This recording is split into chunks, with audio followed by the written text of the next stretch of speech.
Bienvenidos a un nuevo vídeo de MeteoWindy y hoy quiero hablaros de la capa de humedad, que la tenemos aquí también activada ya. Como estáis viendo ahora mismo, esta es la humedad relativa que hay de vapor de agua en la atmósfera, es decir, la humedad, en este caso, que nos proporciona estos dos modelos, el CMWF y el GFS. Nos puede proporcionar esta capa de humedad a nivel global. Luego tenemos otros modelos que también puede ser a nivel local, pero vamos a centrarnos simplemente en este modelo del CMWF a nivel global sobre el tema de la humedad. Lo primero que tenemos que entender es definir lo que es la humedad, aunque creo que prácticamente esto más o menos muchos de nosotros lo conocemos. La humedad simplemente es la cantidad de vapor de agua que hay en la atmósfera. Lo que pasa es que esa cantidad de vapor de agua que hay en la atmósfera se puede expresar de diferentes maneras. Está la humedad absoluta, que en este caso lo que se mide es el peso del vapor de agua que hay en la atmósfera, es decir, la cantidad de gramos que hay de vapor de agua contenido en un metro cúbico de aire. Normalmente la media en el planeta es de 10 a 12 gramos por metro cúbico la cantidad de vapor de agua que hay en el aire. Puede llegar hasta 30 o hasta 40 gramos por metro cúbico, incluso la cantidad de vapor de agua que hay.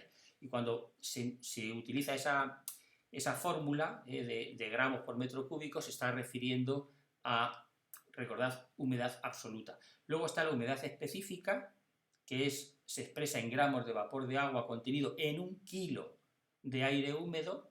Y luego está la humedad relativa del aire, que es la que normalmente se utiliza más en meteorología, que es la relación entre la cantidad de vapor de agua que contiene el aire en un momento dado y la que contendría si estuviera saturado a la misma temperatura.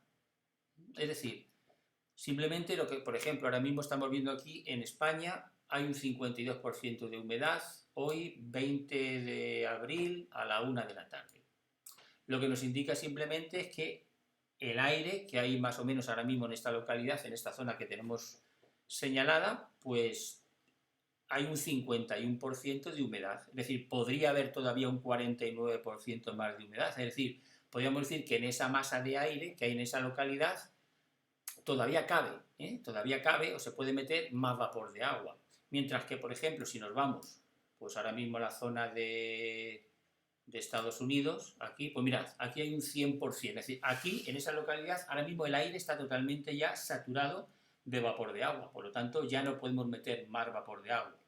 Si nos vamos al desierto, pues en este caso aquí la humedad es de un 6%, es decir, tiene capacidad todavía, hay un 94% de capacidad todavía de que se pueda añadir más cantidad, en este caso, de vapor de agua. Y esto es importante también entender que esto también depende mucho de la temperatura. Y este es un concepto que hay que tener muy claro porque tal vez sea una de las cosas más importantes dentro del tema de la humedad. Y es que a temperaturas bajas se puede almacenar menos vapor de agua. Mientras que por el contrario, cuanto más caliente esté una masa de aire, mayor es la cantidad de vapor de agua que se puede almacenar en ella. Y esto es importante para entender el tema de las precipitaciones también. Porque, por ejemplo, imaginaros que una masa de aire caliente se enfría.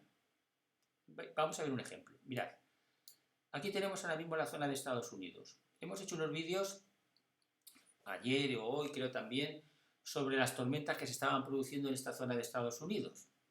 No lo vamos a explicar mucho. La humedad, ¿veis el aire húmedo que viene de la zona del Golfo de México?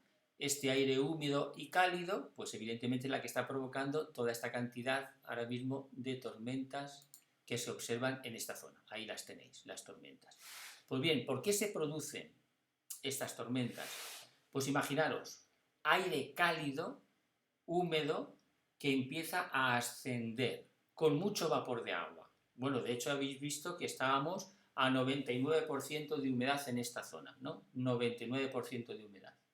Bueno, si este aire cálido y húmedo empieza a ascender, porque como hemos dicho, el aire caliente se dilata, tiene menor densidad que el aire normal y entonces asciende. Ahora resulta que cuando llega a las capas altas de la atmósfera, ese aire caliente con todo ese vapor de agua se empieza a enfriar. Pues bien, cuando una masa de aire caliente se enfría, se tiene que desprender el vapor de agua que le sobra. ¿Y cómo se desprende? En forma de precipitación, evidentemente. Luego, por lo tanto, aquí tenemos que tenemos un 100% de humedad, prácticamente aire cálido y caliente que está ascendiendo hacia las capas altas de la atmósfera. Cuando llega arriba se enfría y por lo tanto todo ese vapor de agua que está sobrando, pues entonces se condensa en forma de precipitaciones y forma pues las tormentas que ahora mismo estáis viendo aquí en toda esta zona de, por ejemplo, de Estados Unidos.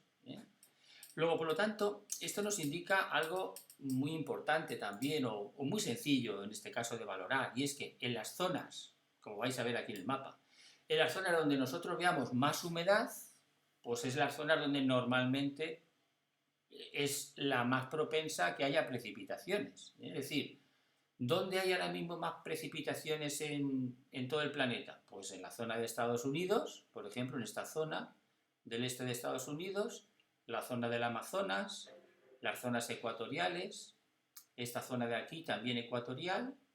Aquí vemos, por ejemplo, en esta zona de Japón, la zona del mar Mediterráneo, y aquí vemos también esta zona del norte de Siberia. Si ponemos el mapa de lluvias, pues lo vamos a comprobar.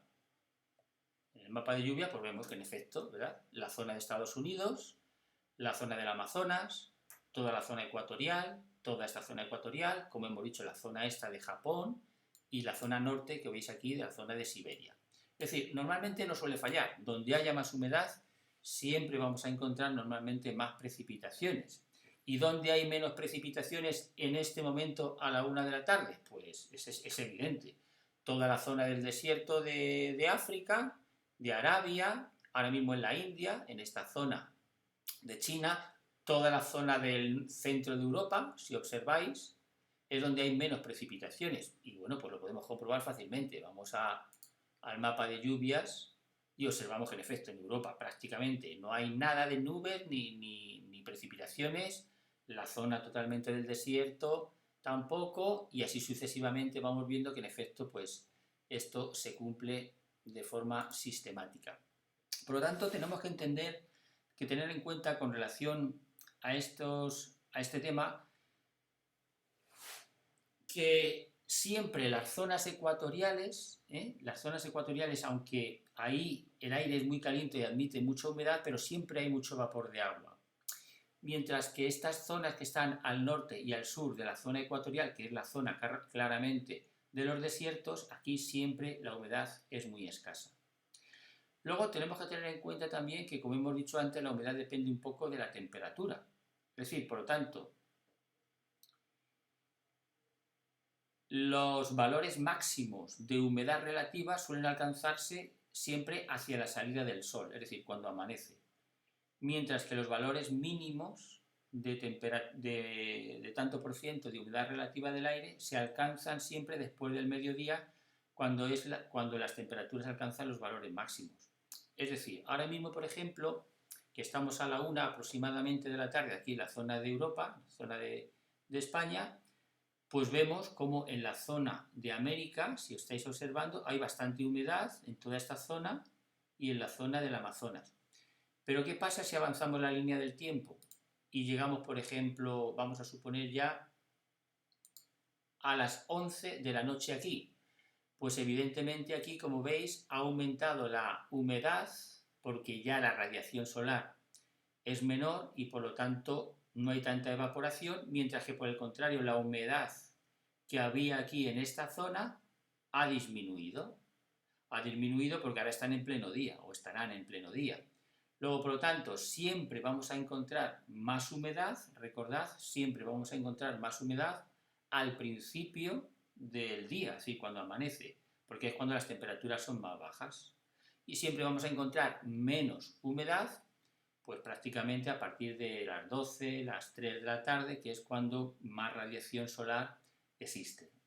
Por lo tanto, esto es más o menos conceptos básicos para que todos aquellos que os estáis iniciando en meteorología tengáis en cuenta con relación a la humedad. Pero que sobre todo nos queremos quedar, por una parte, con esa idea de que la humedad es la cantidad de vapor de agua que hay en el aire, que dependiendo de la temperatura, y esto es muy importante, el agua, recordad, la atmósfera admite más o menos cantidad. De hecho, por ejemplo, sabemos que a 0 grados de temperatura, fijaros, a 0 grados de temperatura solamente se admite 5 gramos por metro cúbico de vapor de agua. Esa es la cantidad máxima que se admite a 0 grados de temperatura de vapor de agua, 5 gramos. Mientras que, sin embargo, a 30 grados de temperatura, esa bolsa, podríamos decir, de aire admite 30 gramos, 30 gramos por metro cúbico de vapor de agua. Entonces, para que veamos la proporción. Y eso hace que cuando el aire con mucha humedad se enfría, claramente puede producir ese tipo de precipitaciones, que es lo que normalmente suele ocurrir con lo que estamos observando ahora mismo en el mapa, dependiendo de la zona donde estemos en el planeta. Por lo tanto, mayor humedad, siempre muchas más probabilidades de precipitaciones. Zonas más secas, evidentemente, pues menos probabilidades de precipitaciones. Pero que luego después también tendréis que tener en cuenta que esto depende de otros factores que por supuesto iremos viendo poco a poco. Espero que este vídeo os haya ayudado, por lo menos a entender los conceptos básicos de la humedad, y que por lo tanto recordad que siempre tenéis aquí una escala en Windy que os va a medir por colores cuál es la humedad relativa del aire en todo el planeta. Hasta el próximo vídeo.